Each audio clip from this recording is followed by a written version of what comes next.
무리를 빚은 공무원이나 연예인, 기업의 CEO들은 공식적으로 사과문을 발표하곤 합니다. 그런데 간혹 사과문이 공개된 후 오히려 더 큰 공분을 사는 경우도 종종 있죠. 네, 참 이런 일은 TV에서뿐만이 아니라 우리 주변에서도 많이 발생합니다. 네. 오히려 관계가 틀어지는 경우도 종종 있고요. 그래서 오늘 생각연구소에서는 올바르게 사과하는 방법에 대해서 준비했습니다. 연세대학교 심리학과 이동기 교수와 함께합니다. 어서 오세요. 네, 안녕하세요. 네, 어서 오세요. 네, 교수님 오늘 저희 주제가 사과잖아요. 네네. 근데 저도 사실 미안해 이렇게 바로 말하는 게 쉽지만은 않더라고요. 네, 그래서 참 현대인들이 어떻게 사과를 하는지 잘 모르고 있다 이런 생각이 드는데요. 왜 우리는 제대로 사과하지 못하는 거죠? 사실 정말 인간 다 자기 본위적으로 살잖아요. 네. 그리고 특히 이제 우리가 비유하는 얘기가 눈이 항상 바깥으로 향해 있기 때문에 다른 사람의 허물은 잘 보이지만 자기 자신의 허물은 잘 못 보잖아요. 그래서 맞네요. 그게 또 한국 이야기야. 같은 경우에는 또 이게 상당히 이렇게 사과를 공식적으로 하는데 익숙하지 않습니다. 네. 되게 뭐 그만한 일로 그런 얘기하느냐, 그냥 조용히 얘기하자. 이런 식의 어떤 비공식적이고 그런 방식이 훨씬 더 선호되는 거거든요. 그러니까 사과하기 되게 어렵죠. 네. 그렇군요. 그러면 사과할 때 반드시 해서는 안 되는 말이 있다면 어떤 게 있을까요?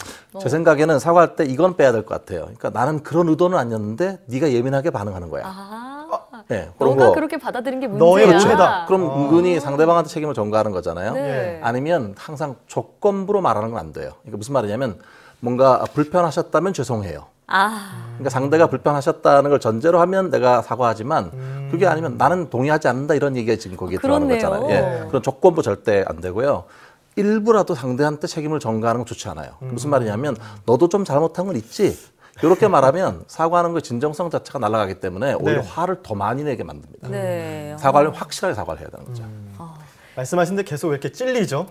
제가 다 한 번씩은 해봤던 이야기인데요. 그러게요. 아, 그러세요? 특히 조건부 사과 같은 건 진짜 피해야겠다는 생각이 저도 드는데요. 그런데 왜 가끔 SNS에 스타들이 사과문 올리잖아요. 네. 그런 거 보면 이게 사과인지 뭔지 알 수 없는 경우가 많아요. 그렇죠, 네. 그래서 우리가 사과를 제대로 하려면 제대로 된 사과문을 어떻게 쓰는지부터 좀 알아봐야 할 것 같은데요. 어떤 특징들이 있을까요? 네, 이게 오하이오 대학에 있는 루이키 교수라는 저 팀이 사실 실험을 해봤어요. 한 700명 넘게 참가자들한테 어떻게 하냐면 시나리오를 주는 거죠. 일종의 이제 기업에서 면접하는 상황이고요. 네. 참가자들이 면접관이 되는 거예요.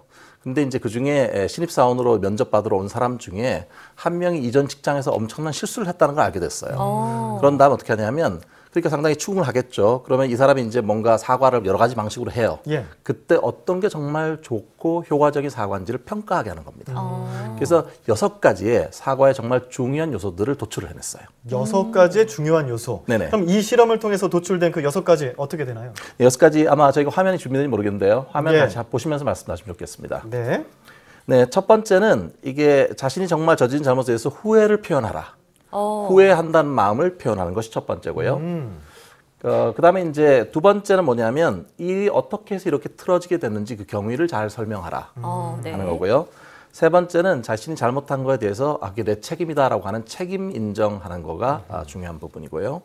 네 번째는 같은 맥락에서 뉘우친다. 내가 그거에 대해서 뉘우침을 선언하라. 그리고 다섯 번째는 이게 중요한데 앞으로 그럼 어떻게 이걸 피해를 복구하겠다라고 하는 거를 계획을 얘기를 해야 되고요. 네. 여섯 번째 마지막으로는 용서 자체를 용서해달라 이렇게 호소하는 거. 네. 이렇게 6가지가 중요한 요소로 나타났습니다. 네, 지금 이렇게 6가지 요소들을 말씀해 주셨는데요. 그럼 이 6가지가 다 들어가면 그냥 제대로 된 사과문이다 이렇게 볼 수 있는 건가요? 연구 결과로는 이 6가지가 다 들어갔을 때 가장 그 사과가 최적화되었다. 네. 이렇게 얘기를 하는데요. 사실 이 6가지가 모두 똑같은 효과를 가지는 건 아닙니다. 두 분 앵커님 그 중에서 6가지 중에서 어떤 게 정말 중요한 요소라고 생각하세요? 한번 맞춰보세요. 저는 보니까 네. 이 1, 2, 3, 4, 5, 6 중에 1번 첫 번째니까 후회의 표현이 아무래도 가장 중요하니까 1번이 아닐까 싶어요. 원래 1번을 제일 원래 좋아하시나요? 저는 어떠세요? 네. 오히려 자기가 책임을 먼저 인정하고 내가 잘못했다 이렇게 인정하는 그런 태도가 중요한 것 같아요. 네, 황보경 그 앵커님이 맞췄어요. 제가 맞았나요? 책임을 인정하는 거가 제일 중요한 요소예요. 네. 왜냐하면 자기가 정말 잘못해서 피해를 끼쳤다라고 하는 거에 대해서 솔직하게 인정해야만 이게 화가 사라지거든요. 첫 번째 그거고요. 두 번째는 어떻게 피해를 복구할 건가. 이거에 대해서도 충분하게 얘기를 해야 되는 거예요. 그러니까 지금 말씀하신 게 물론 후회를 표현하는 것도 중요하지만 네. 그 효과 크기로 봤을 때는 책임을 인정하라. 그다음에 앞으로 어떻게 내가 이거를 그러면 그 복구를 하겠다고 하는 거, 복구 약속하는 부분이 되게 중요하거든요. 네. 그러니까 중요한 건 뭐냐면은 이게 그 사과를 책임을 인정하게 되면 가해자가 더 이상 그 피해자 입장에서 볼 때 가해자가 위협적인 존재로 느껴지지 않게 되고 아, 저 사람도 저런 부분이 있구나라고 하는 걸 이해할 만한 마음의 여유가 생기기 시작합니다. 네.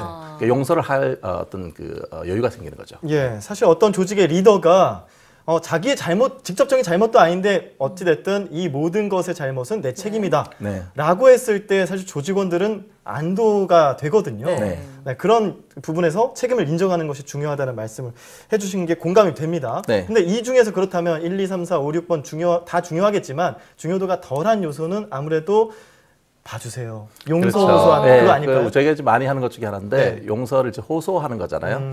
근데 이제 생각해봐야 할 건 뭐냐면 용서를 해야 되는 주체는 피해자예요. 그렇죠. 그렇네요. 근데 그거를 마치 이제 용서해 주세요 이렇게 부담을 주는 셈이 되는 거잖아요. 오히려. 그러니까 아직까지 용서할 준비가 안 돼 있을 때 그걸 자꾸 매달려서 그렇게 얘기를 하게 되면 오히려 화가 더 날 수가 있습니다. 네. 예. 그러니까 6번째 요소는 가능하면 사과하실 때 제 생각으로 좀 빼는 게 좋을 것 같아요. 맨 마지막 요소에 대해서는요.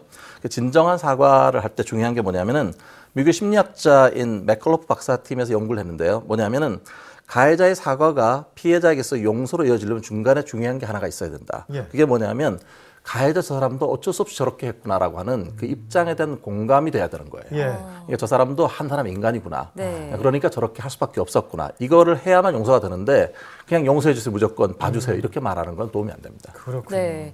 저희가 지금까지 사과문에 들어가는 그런 특징적인 요소들을 좀 살펴봤는데요.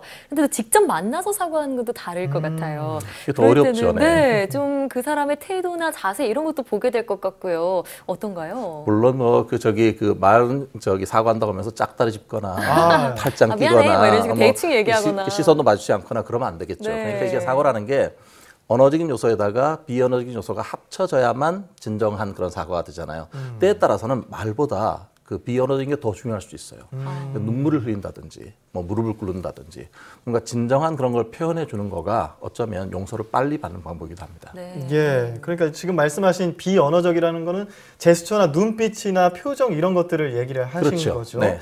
그런데 뭐 살다 보면 뭐 웬만하면 이 사과할 일이 없었으면 좋겠지만 사람이다 보니까 실수하는 부분은 있잖아요. 그렇다 네. 보면 어떻게 하면 이 사과할 때 가장 효과적으로 사과할 수 있을까 하는 거 조언을 주신다면 어떤 게 있을까요? 이게 이제 좀 요약하자면 의미 있는 사과가 되려면 영어로 죄송합니다만 영어로 R자를 3개를 떠올려야 돼요. R 3개요? R 이 3개죠. 3Rs라고 네. 하는데요.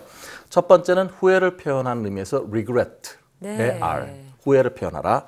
두 번째는 책임을 인정한다는 측면에서 responsibility의 R. 네. 그리고 세 번째는 복구하겠다는 약속. 복구가 영어로 remedy잖아요. remedy. 그러니까 regret, responsibility and remedy. 이 세 가지를 기억하는 게 되게 중요하고 오늘 우리가 같이 얘기했지만 뒤에 두 개가 훨씬 더 중요하죠. 책임 인정과 복구 약속. 이게 네. 중요하고요.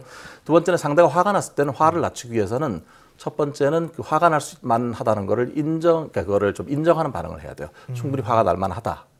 그리고 두 번째는 좀 더 내가 잘 모르는 부분이 있을 수 있으니까 충분히 더 말씀을 해달라. 이렇게 인정하고 그 상대방의 반응을 초대하는 게 되게 중요하고요.